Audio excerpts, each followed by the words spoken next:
Hello everyone, welcome to my channel and welcome back to my another new blog. আমি সুদীপা নিয়ে এসেছি আরও একটা নতুন ব্লগ ভিডিও। যেদিনকার ব্লগটা শেয়ার করছি সেদিন ছিল 13th March 2025।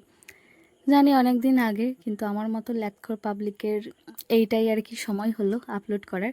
এনিওয়েজ, তো এই ব্লগটা ছিল আমার বান্ধবীর অষ্টমঙ্গলার ব্লগ। আগের দিনগুলোতে বিয়ের ব্লগ শেয়ার করেছিলাম। তো প্রায় 10:30 বাজে, তখন আমি রেডি হচ্ছি ওর বাড়ি যাওয়ার জন্য। ইতিমধ্যে ও এক দুবার ফোন করেছে যে কখন আসছিস কখন আসছিস বলে, কিন্তু আমার যাওয়া হয়নি। বলতে গেলে আমি একটু দেরি করেই ঘুম থেকে উঠেছিলাম, তারপর স্নান করা এসব নানা রকম কাজকর্ম করতে করতে একটু দেরি হয়ে গেল। আর মা বাপিও একটা কাজে এক জায়গায় গিয়েছিল, তাই বাড়িতে ছিল না। তো আমার তো এক্সট্রা কিছু দায়িত্ব তাই পড়ে গিয়েছিল, তাই জন্য যেতে একটু দেরি হচ্ছিল আর কি। আর এই যে আমি এত কিছু দেখাচ্ছি, এটা আমি ভিডিও করছি বলেই, নাহলে এরকম এত স্টাইল এত সাজগোজ এই যে ক্রিম ফ্রিম মাখা এইসব আমি করি না। ক্রিম নয়, একটা সানস্ক্রিন মাখছিলাম, ওইটুকুই।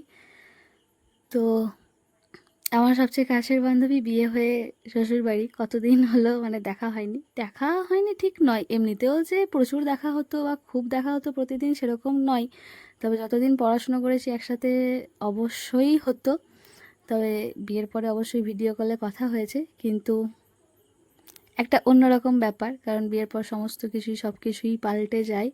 আর কি জানো তো, যারা বলে না সারা জীবন একসাথে থেকে যাব, বিলিভ মি, তারা কখনোই থাকে না। যারা বলে কখনো থাকবো না, আজ আছি কাল নেই, তারাই অ্যাট লাস্ট থেকে যায়, এরকমই একটা ব্যাপার। তো ভেবেছিলাম যাদের সঙ্গে কখনো দূরত্ব বাড়বে না, যারা সবচেয়ে কাছের থাকবে, যারা সবচেয়ে আপন থাকবে, তারাই আজ অনেকখানি দূরের। এগুলো নিজের ফিলিং শেয়ার করলাম। এনিওয়েজ, আমি ঘরে তালা চাবি মেরে যা সমস্ত কিছু করার ছিল সে সমস্ত কিছু করে এবার যাচ্ছি ওদের বাড়ির দিকে। সাইকেলেই যাব, পাশের গ্রামেই তো। তো যেতে তো 5 মিনিট লাগবে, বেশিক্ষণ সময় লাগবে না।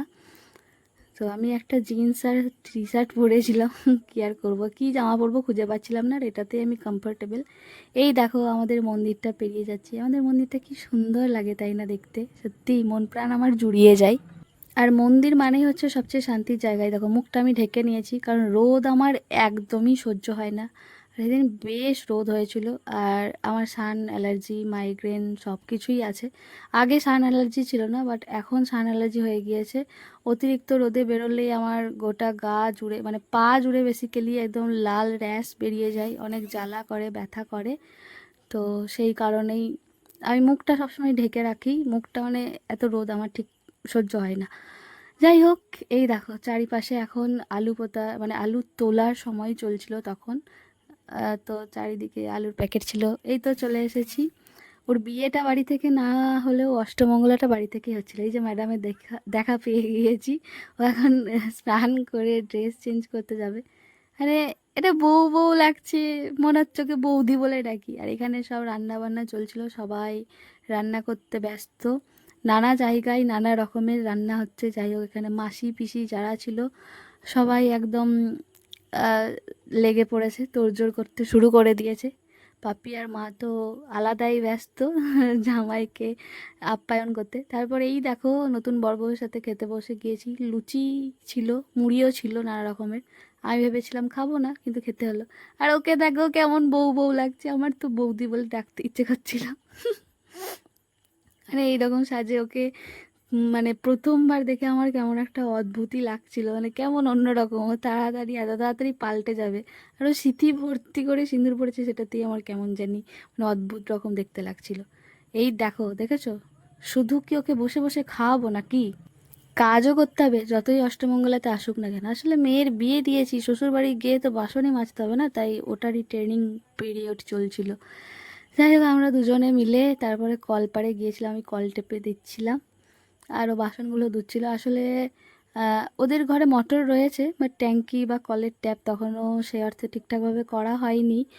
আর অনেক লোকজনই তো ছিল, অনেক কাজ ছিল, তাই আমরা দুজন কিছুটা কাজ এগিয়ে দিচ্ছিলাম। তারপরে আরও বাকি যারা ছিল তারা আবার মুড়ি এসব নানা রকম খাচ্ছিল। এই দেখো নানা জায়গায় নানা রকম রান্না চলছে, এক এক মানুষ এক এক রকম কাজকর্ম করছে। এখানে সব দিদারা বসে রয়েছে, হ্যাঁ যে যা পাচ্ছে নিজের নিজের কাজকর্ম করছে আর কি। আর দেখে মনে হচ্ছে না বিয়ে বাড়ি। অ্যাকচুয়ালি বিয়েতে যতগুলো লোক ছিল তার থেকে হার্ডলি 20টা লোক হয়তো কম ছিল। এই দেখো দাদাও চলে এসেছে। এখানে আবার মাটন রান্না হচ্ছে, ওর এক জামাইবাবু রান্না করছিল।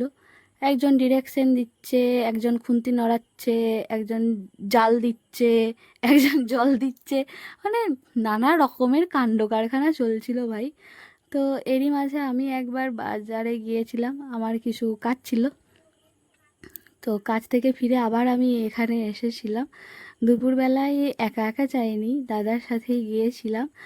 আর ফেরার পথে তখন আমাদের এখানে না মেলা চলে ওই সময়টাতে, তো সেখানে শ্যাম ঠাকুর আসে। তো এই শ্যাম ঠাকুরকে একবার দর্শন করে তারপরে এসেছিলাম। দিনের বেলাতেও পুজো হয়, আমি যেই সময়টাতে গিয়েছিলাম সেই সময় পুজো হওয়ার পর প্রসাদ দেওয়া হচ্ছিল, সেই সময়টাতে একবার গিয়েছিলাম। প্রভুর কাছে আবেদন করতে গিয়েছিলাম যে আমি যেই কাজটাতে গিয়েছি সেটা যেন ঠিকঠাক হয়, সব যেন ঠিকঠাক হয়, সবই তার ভরসায়। আমার বাবা এখানে মন দিয়ে প্রণাম করছিল, মানে ভগবানকে বলছিল সব কিছু ঠিক করে দাও। আমিও সেই জন্যই গিয়েছিলাম। এই দেখো দাদার সাথে গিয়েছিলাম, হি হি। কেমন লাগছে আমাদের। আবারও দাদা আর আমি আজকে ম্যাচিং ম্যাচিং, দেখো ওই দেখো পাতা পাতা জামা পরেছি, দাদার গেঞ্জিটাতেও ফুল পাতা আছে, আমারটাতেও আছে, হি হি হি। যাই হোক, দাদা এখন গাধা হয়ে গেছে, ছোট লোক। তোকে ভিডিওতেই গাল দিলাম রে, সামনাসামনি তো আর দিতে পারি না, কি আর করবো। তারপরে এই তো আমরা দুজনে মিলে যাচ্ছি এখন আবার পাপুদের বাড়ি। আই মিন পাপিয়া, পাপিয়াকে আমি পাপু বলেই ডাকি। এসে দেখছি রান্নাবান্না সব হয়ে গিয়েছে, খাবার দাবারের তোড়জোড় চলছে। এসে এবার দেখছি কেউ কেউ বসে পড়েছে, আমিও এবার বসে যাব নতুন বরবউয়ের সাথে। ওই দেখো ম্যাডাম হাজির, এসে বসে পড়লেন উনি। যাই হোক, ওদের বাড়ির সব লোকজন, ওর শ্বশুর বাড়িরও সব লোকজন ছিল, তারা সব বসবে, এক এক করে খাওয়া হবে। বেশ অনেক লোকজনই ছিল। এই যে আমি ওর পাশেই বসেছি, আমি বলেছি তোর পাশে বসতে না নিলে আমি কিন্তু খাবো না। এনিওয়েজ, আসলে অনেক দিন পর একসাথে হয়েছি কিনা, একসাথে না বসলে হয়। আর দেবাদেবী কিন্তু পাশাপাশিই বসেছে। আসলে নতুন বিয়ে হয়েছে, বসতে না দিলে হয় বলো, মন খারাপ করবে না? আর কাকিমা পরিবেশন করছিল আমাদেরকে। তো বেশ ভালোই আর কি, মজায় আনন্দে আড্ডায় দিনগুলো কেটেছিল। এরকম দিন আর কবে আসবে আমি জানি না, আদৌ কোনো দিন আসবে কিনা আমি সেটাও জানি না। ততদিন বাঁচবো কে মরবো সেটাও জানি না। অনেক এই আড্ডা, অনেক কিছু অনেক দিন হয়নি, জানি না ঠিক কবে হবে। তো এই কী কী মেনুগুলো ছিল তোমরা দেখতেই পেলে, আমি আলাদা করে আর কিছু বললাম না। আর এটা আমি নতুন স্টাইল শিখেছিলাম, হ্যাঁ, যে পাঁপড় আর চাটনি একসাথে খেতে বেশ ভালোই লাগে। তো সেটাই টেস্ট করতে দিয়েছিলাম। আবার আমাকে এখানে না মাটন দিয়ে গিয়েছে কাকিমা। মানে পাপু আমাকে বেসিক্যালি জোর করে দেওয়া করালো, বলছে না না খা খা খা। শেষ হয়ে গিয়েছিল খাওয়া, কি সুন্দর আবার দেওয়া করালো। আর ম্যাডাম ওই দেখো নাল্লি পিসটা কেমন খাবে দেখবে, ওটা আমি ভিডিও করেছি টুকটুক করে। আর ওরা যে কি গল্প করছে আমি বুঝতেও পারছিলাম না। ওহ, আমারও একটা বিয়ে হোক, দাঁড়া আমিও ওরকম গল্প করব, তখন তোরাও সবাই দেখবি। সবাই আমাকে দেখালি বিয়ে করে, সবাই আমাকে একা করে দিয়ে, পর করে দিয়ে সব চলে গেলি, হারিয়ে গেলি। এই দেখো কেমন খাচ্ছে, দেখছো খাওয়াটা আবার দেখাচ্ছে, আই মিন আমি তোমাদেরকে দেখাচ্ছি। তো যাই হোক, আমারও দিন আসুক, দাঁড়া তারপর তোদেরকে দেখাবো, তোরাও আমাকে এরকম করে দেখাচ্ছিস, ভুলে গেলি, পর করে দিলি। এই গলা টিপে সেদিন মেরে দিলেই ভালো হতো বল।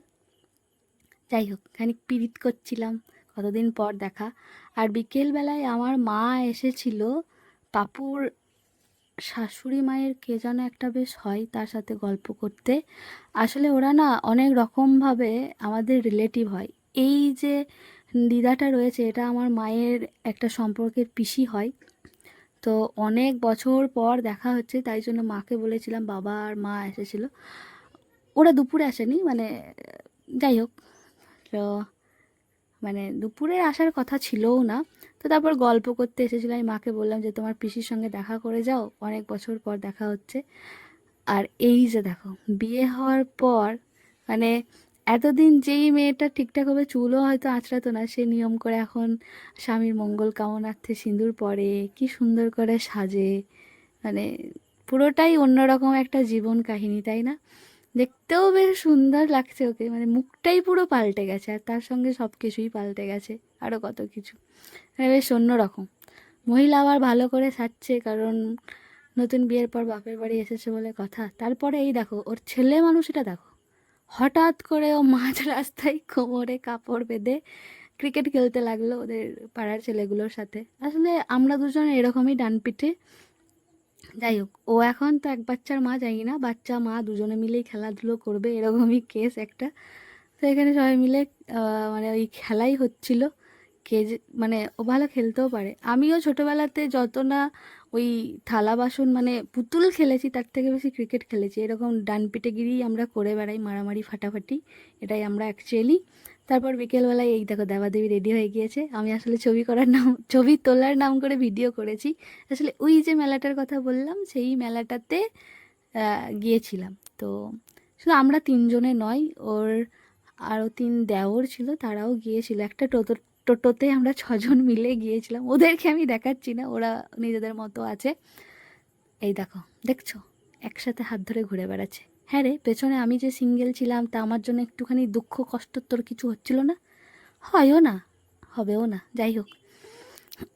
এই যে এরাও ছিল আমাদের সাথে। তো তখন মেলা খুব একটা জমজমাট হয়নি, সবে শুরু হয়েছিল। ওরা তো বেশি দিন থাকবে না, পরের দিনই ওদের ফিরে যাওয়া ছিল। যেহেতু দাদার কাজের জায়গায় জয়েন করতে হবে এরকম কিছু একটা ব্যাপার ছিল, তাই জন্যই আর কি। তো মেলাতে এসে ঘুরছিলাম, প্রথমেই ঠাকুরকে দর্শন করে নিয়েছিলাম। আর আমার মাও গিয়েছিল, মানে মা আর বাপি গিয়েছিল। আমরা তো প্রায় দিনই মন্দিরে মানে ভগবানকে দর্শন করতে যাই, মন্দির নয়, আমার বাবা তো ওখানে প্রতিদিনই যায়। এর আগেও এই মেলার ভ্লগ তোমাদের সঙ্গে শেয়ার করেছি, মানে আগের বছর জানো, মানে 2024-এ আমি, পাপু, আমার ভাইজি সবাই একসাথে গিয়েছিলাম সাইকেলে করে। আর এখন ওর বরের সাথে, হ্যাঁ, আমাকেও নিয়ে গিয়েছিল সাথে করে। এটাই শেষ একসাথে এরকমভাবে ঘোরা ছিল। তারপর থেকে আর সেই সুযোগ হয়ে ওঠেনি, জানি না আবার কবে হবে। তো এই ঠাকুরকে দর্শন করার পরে এই দেখো, ছোঁয়া লেগেছে, ছোঁয়া লেগেছে, সংসারে ছোঁয়া লেগেছে। এই দেখো কাপ ডিশ গ্লাস বাটি এইসব কিনতে লেগেছে। আমরা দুজনে মিলে এটাই আলোচনা করছিলাম, মানে আমি আর মৃণালদা, যে বিয়ের মানে ছোঁয়া লাগতে না লাগতে ওর সংসারে ছোঁয়া লেগে গেছে, সংসারই হয়ে গেছে। যাই হোক, ও অনেক কিছু জিনিস কিনেছিল। আমাকে একটা খুব সুন্দর ক্লেচার কিনে দিয়েছিল, কিন্তু আমি কিছুই কিনে দিইনি। হ্যাঁ, আমাকে খাইয়েছিল। যাই হোক, থ্যাংক ইউ তার জন্য। আসলে ওর বিয়ে হয়ে গেছে না, একটু বড়ো হয়ে গেছে, আর ও তো এমনিই আমার দিদি, তাই জন্য আর কি। তো যাই হোক, বেশ মজায় আনন্দে দিনটা কেটেছিল। আর শেষটা প্রভুর দর্শন দিয়ে মানে অবশ্যই ভালো। তো এই ছিল আর কি সেদিনকার একটা সুন্দর ভ্লগ, মানে পাপুর অষ্টমঙ্গলার সুন্দর একটা ভ্লগ। কেমন লেগেছে তোমরা অবশ্যই জানিও। আহ, দেখা হবে আবার নতুন কোনো একটা ভিডিওতে, নতুন কোনো দিন, নতুন কোনো সময়। চলো টাটা, রাধে রাধে।